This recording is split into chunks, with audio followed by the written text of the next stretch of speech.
બનાવવાનું, જીવામૃત બનાવવાનું અને મુખ્ય એક પાઠ જે કહીએ એ જીવામૃત હશે. તો જીવામૃત કઈ રીતે બનાવો એનો આજે લાઈવ ડેમો આપણી સાથે બતાવીશું કે એની અંદર આ જોઈ શકો છો. સૌ પ્રથમ એની અંદર આ ચણાનો લોટ છે એ ગાળીને આપણે ડોલીને તૈયાર કર્યો છે. આ રહ્યા છે ગૌમાં જરણ છે 10 લીટર 200 લીટરમાં માપ છે. આ 2 કિલો છે. આ જે છે 2 કિલો વડલા નીચેથી માટી લાવેલી છે જેની અંદર સૂક્ષ્મ જીવાણુઓ હયાત હોય છે. અને આ 10 કિલો જે છાણ છે આ 10 કિલો છાણ ગાય માતાનું છાણ છે. એમાં ગાય માતાનું જ ચાલશે, બીજું તમે કોઈ પેલો ભેળ કરો તો એ નહીં ચાલે. એ દેશી ગાયનું છાણ છે. હવે સૌ પ્રથમ આપણે આની અંદર આપણે 2 કિલો ગોળ, જે આપણે પેલું ગાયોને ચારવાનું ગોળ આવે છે એ દેશી ગોળ કેમિકલ વગરનું, આટલી વસ્તુથી આપણે જીવામૃત બનાવી શકીએ છીએ.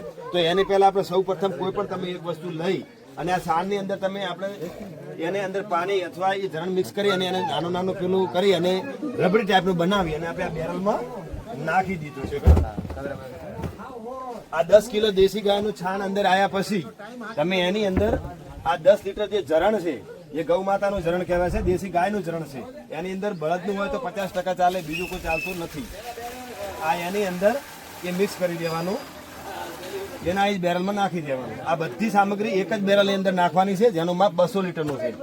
હવે એના પછી આપણે જે આ માટી છે આ અંદાજે 2 કિલો એની એવરેજ એક બેરલની અંદર બનાવવો તો 2 કિલો વધારે બનાવવો તો એના ગુણ્યા તમે વધારે કરી અને આ વડલા નીચેની માટી અથવા તમે સેઢાપાળાની અથવા જે ગૌચર પડ્યું હોય એના ઝાડ નીચેથી માટી લાવવાની. કારણ કે ઝાડ નીચે માટી લાવવાનું એક જ કારણ છે કે એની અંદર છાંયડો રહેવાથી સૂક્ષ્મ જીવાણુ સૌથી વધારે સંખ્યામાં મળતા હોય છે.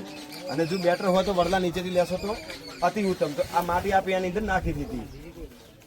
હવે આટલી માટીમાંથી આપણે હજારો કરોડ જે બેક્ટેરિયાઓ છે એ અને ગાયના છોડના બેક્ટેરિયાઓની બધી સંખ્યા વધારવાની છે.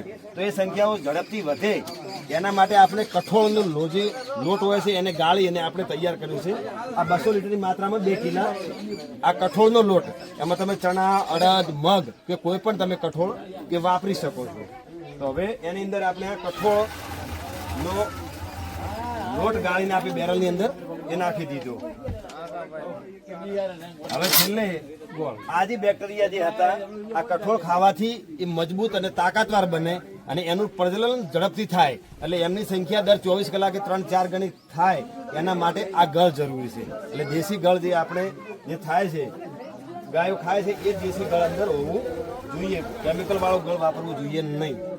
આ બધી વસ્તુ આપણે નાખી દીધી.